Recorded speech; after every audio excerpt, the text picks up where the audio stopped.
ইন্নাল্লাহা আলিমুম বিদাতিস সুদূর। নিশ্চয়ই আল্লাহ রাব্বুল আলামিন বান্দার অন্তরের খবর সব রাখেন। তাই আজকের আলোচনার শুরুতেই যা কিছু আলোচনা হবে আপনাদের মাঝে আমার মাঝে, আজকের আলোচনার সাক্ষী থাকবে কে? আল্লাহ। আল্লাহু শাহীদুন বাইনি ওয়া বাইনাকুম। আল্লাহ এবং আপনাদের মাঝে আমার মাঝে আল্লাহই সাক্ষী রইল। এবারে আসছি আলোচনার বিষয়বস্তু। আজকে তাকরীর কি মওজু, আজকের আমার আলোচনার মওজুটা কি? তিনটি বিষয়ের উপরে আমি আলোচনা করব। আজকের तकरीर तीन चीजें पर होते हैं। एक, सबसे पहले खुदा की तारीफ होना चाहिए।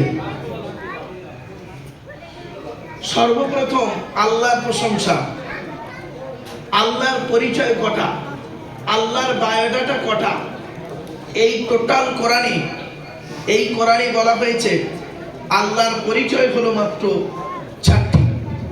কয়টি? চারটি পরিচয় আল্লাহ বলছেন। আল্লাহর পরে স্থান হলো নবীদের বায়োডাটা হলো তিনটি। কয়টি?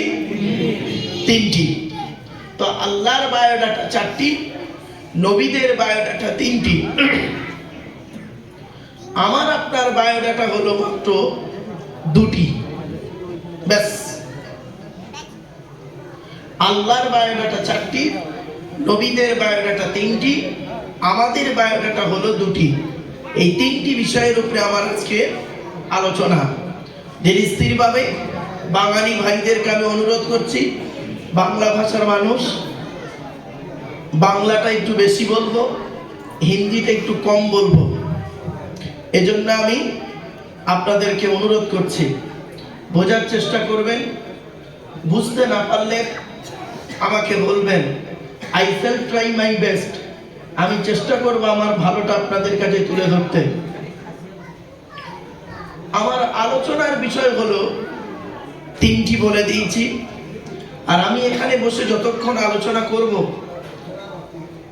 আমার লাগবে দুটি জিনিস।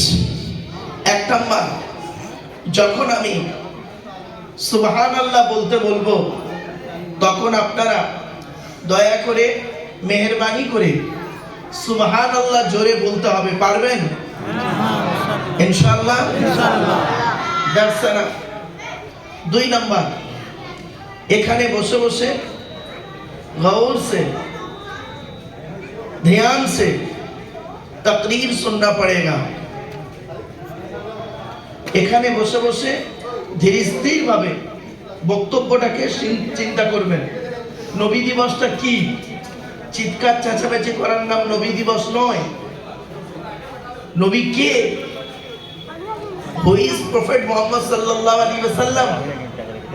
প্রফেট মুহাম্মদ সাল্লাল্লাহু আলাইহি ওয়াসাল্লাম কে ছিলেন